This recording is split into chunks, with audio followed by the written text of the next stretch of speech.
মুসলমান বাবারা, আমার যুবক বাবারা, আমার মুরব্বী বাবারা, আমরা অনেকেই মনে করি যে হুজুর আমরা মূর্খ মানুষ, আমরা দিন সম্পর্কে কি জানি। আপনি ভাবছেন আপনি মূর্খ বিদায় আপনাকে নাজাত দেওয়া হবে, এই ধারণাটা আমাদের ভুল, এই ধারণা ঠিক না। নবী আলাইহিস সালাতু ওয়াস সালাম কি বলেন যে সালাতুল ইলম ফরিজাতুন আলা কুল্লি মুসলিম, প্রত্যেকটা মুসলমানদের জন্য দিনে ইলম অর্জন করা কি ভাই ফরজ। আল্লাহ নবী বলেন, এই যুবকরা শোনো, একটা কথা শোনো, কোন দোষের কোন অন্যায় কি শাস্তি, আমরা যদি সেটা না জেনে সে অন্যায়টা করি আর আমরা জজের কাছে গিয়ে বলি জজ সাহেব এই অন্যায় যে শাস্তি তো আমি জানি না, এই অন্যায় শাস্তি আমি জানি না, আমাকে মাফ করে দেন। আচ্ছা বলো তো, তুমি না জানার কারণে অন্যায় করলে জজ সাহেব কি ক্ষমা করবে? হ্যাঁ, দুনিয়ার বিচার বুঝি কিন্তু আখিরাতের বিচার কেন বুঝি না?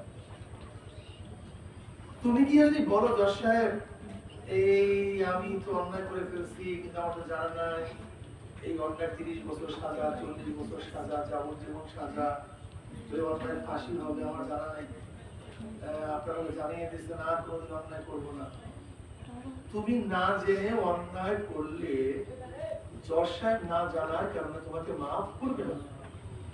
তুমি আমি কিভাবে ভাবি যে আল্লাহ আমি তো মূর্খ মানুষ, হুজুর আমি তো মূর্খ মানুষ, আমি জানি না বিধায় করি না, তোমার এই কজ আল্লাহর কাছে গ্রহণযোগ্য হবে না। এর জন্য তোমাদের সঙ্গে আলেম হতে হবে, কোন আলেম না, তোমরা আলেম যদি আলেম হওয়ার সুযোগ না পাও, নবী আলাইহিস সালাতু সাল্লাল্লাহু আলাইহি ওয়াসাল্লাম তিনি কি বললেন, মুতাআল্লিমা, আলেমের ছাত্র, আলেমের কি হয়, যদি ছাত্র হওয়ার সুযোগ না হয় আলেম যা বলে তা শুনুন। এই যে শুনতেছেন ওয়াজে যান, নসিহতে যান, আপনার ওলামায়ে কোন বয়ান শুনেন, যদি ছাত্র না হওয়ার সুযোগ, ছাত্র হওয়ার সুযোগ না হয় তাহলে আলেম যা বলে তা শুনুন।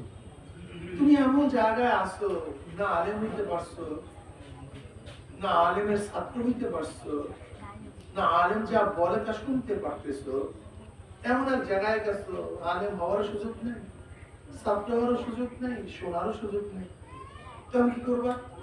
আল্লাহ নবী আলাইহিস সালাতু ওয়াস সালাম ফরমান তাহলে মুহাব্বত করো, ওই দূরে থেকেও ওই জায়গায় থেকেও আলেমকে মুহাব্বত করো।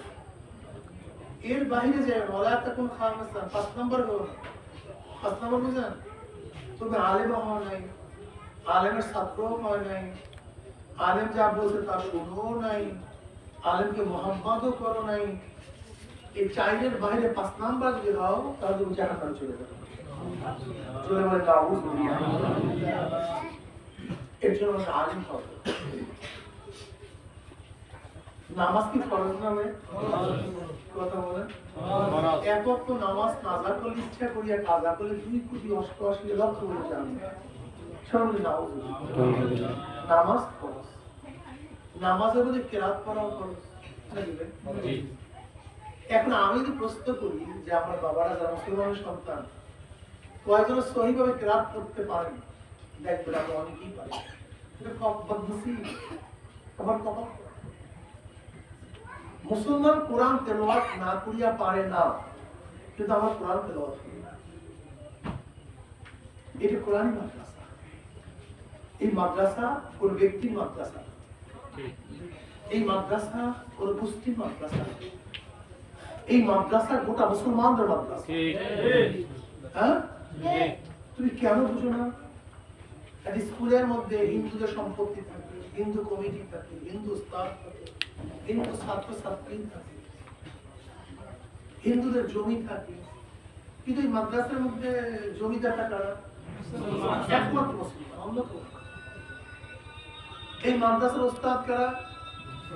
একমাত্র মুসলমান। এই মাদ্রাসার ছাত্র কারা? মুসলমান। এই মাদ্রাসার সাহায্যকারী কারা? মুসলমান, একমাত্র মুসলমান। এই মাদ্রাসার কমিটি কারা? এটা খালেস মুসলমানদের প্রতিষ্ঠান। ঠিক নাকি ভাই ভুল বললাম? ঠিক। হ্যাঁ? ভেজাল মুক্ত খালেস নিরামিষ কাদের প্রতিষ্ঠান? মুসলমান। এরকম গোষ্ঠী না, কোনো ব্যক্তি না, এটা মুসলমানদের প্রতিষ্ঠান।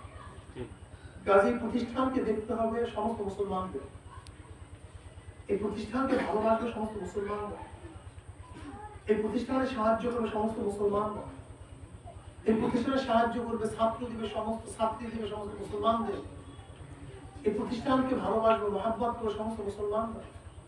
এর জন্য আমি আমার বন্ধুদেরকে বলবো, আমার বাবাদেরকে বলবো, যুবকদেরকে বলবো, আসো বাবা এই মাদ্রাসায় দেখা মাদ্রাসা প্রতিষ্ঠিত।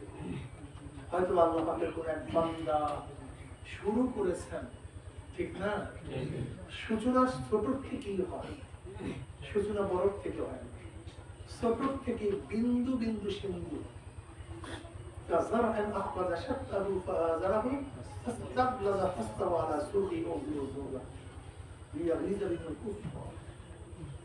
এটা চারা গাছ, ছোট থেকে বড় হয়। আজকে এখানে ছোট একটা মাদ্রাসা দিয়েছে, আল্লাহ যদি কবুল করে এই মাদ্রাসা ছোট থাকবে না, অনেক বড় হয়ে যাবে ইনশাআল্লাহ। কি আপনারা চান না এখানে বড় একটা মাদ্রাসা? এদের কি করতে হবে?